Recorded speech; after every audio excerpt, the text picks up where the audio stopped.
Hey everybody, it's Anthony from ComicSeating.net. I'm doing my new comic pick for August 9th, 2017. So here's what I got in stores today. First up, Unholy Grail number 2. It's a reader. It's a really good book. I've enjoyed it so far. Definitely with that Francavilla cover, I had to pick one up. Unsound number 3. Again, Cullen Bunn. That's 2 Cullen Bunn books in a row. Really enjoy his work, so I've been enjoying that story as well.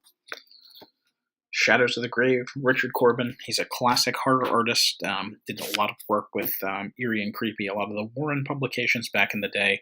So I really enjoy his stuff. It's great reads. Scooby-Doo Apocalypse, number 16. Again, just another reader. Sacred Creatures, number 2.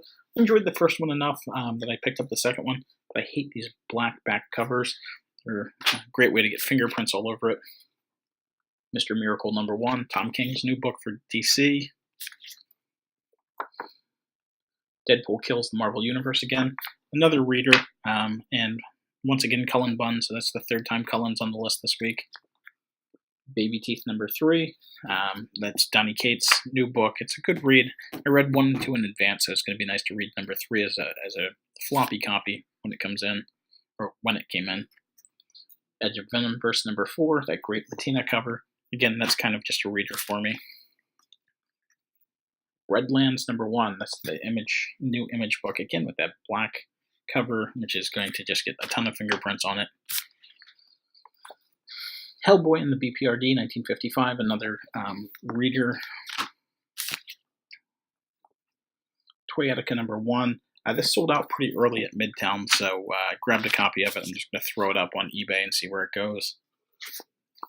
Danger Dolls Specials, or Danger Dolls Squad number 1. It's got Zombie Tramp in it. It's got Dollface in it, so I figured I'd give it a try. Groot number 1, True Believers. For $1, can't pass this one up. Manifest Destiny, number 30. Again, another reader. Now, I've been picking these up like crazy. Totally Awesome Hulk 20 and 21. These I've been selling online for $20 to $23 a set. It's just a really good flip.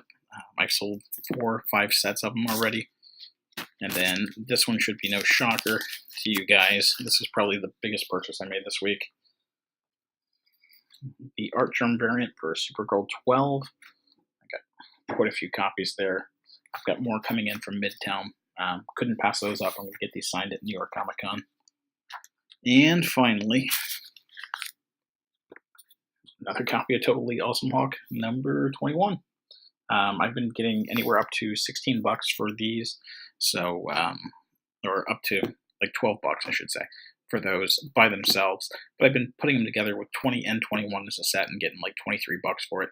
So here's the rest of the stuff I got this week. All right, everybody, here's the rest of what I got this week. We'll start with this. I'm sure everybody got a copy of this. Alien Bounty Hunter number 1.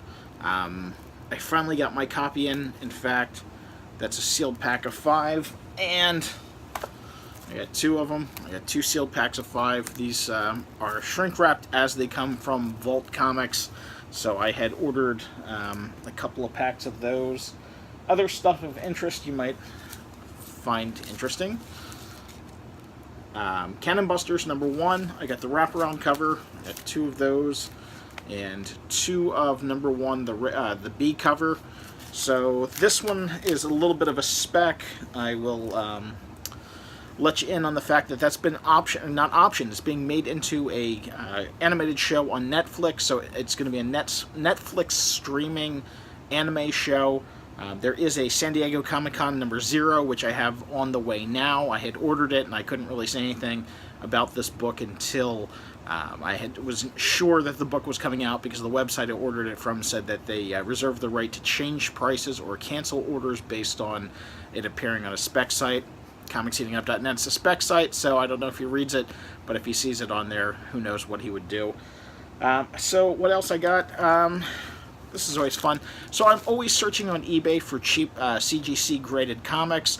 Anything under $20 I look at. If it's a book that I'm interested in, or if it's a decent grade, or it's a series that I had been collecting, I try to get them. I order cheap slabs fairly regularly. I set up alerts for CGC slabs for under 20 bucks. This week I got in Chilling Adventures of Sabrina #1. This is the Midtown Comics J. Scott Campbell variant. Let me pull this out of the bag. This is 9.6, but for under $20, I'm not passing that up. It would cost me more to send a copy off to get graded than it would to just go ahead and order it. I had some decent dollar pickups this week as well. I went to an estate sale for a guy who used to own a comic shop. I was digging through long boxes. Didn't find a whole lot of great stuff. It was a lot of mediocre stuff, some okay stuff. But here's what I ended up picking up. Godzilla #7. I'm a big Godzilla fan, so Godzilla comics I'm not going to pass up for $1. #11 also. And #12, such a goofy cover. Godzilla being flung out into space. Here's a good one.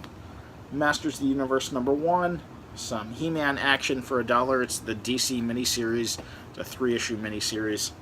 And the good issues, or the better issues, I should say, that is Marvel Team-Ups #64. It's the first appearance of the Daughters of the Dragon, and it's also the second appearance of Davos the Steel Serpent with Iron Fist on Netflix. I couldn't pass that up for $1. That was pretty good. And they didn't have a #63, which was the first appearance of the Steel Serpent. However, they did have a #65, which is the first American appearance of Captain Britain. I couldn't pass that one up for $1, and I actually was really happy when I saw it. That made it worthwhile to pick up everything else. So those were $6 at an estate sale from a guy who used to own a comic shop. So anyway, that's it for this week's pickups. I had a fairly light week. Thank you all for watching.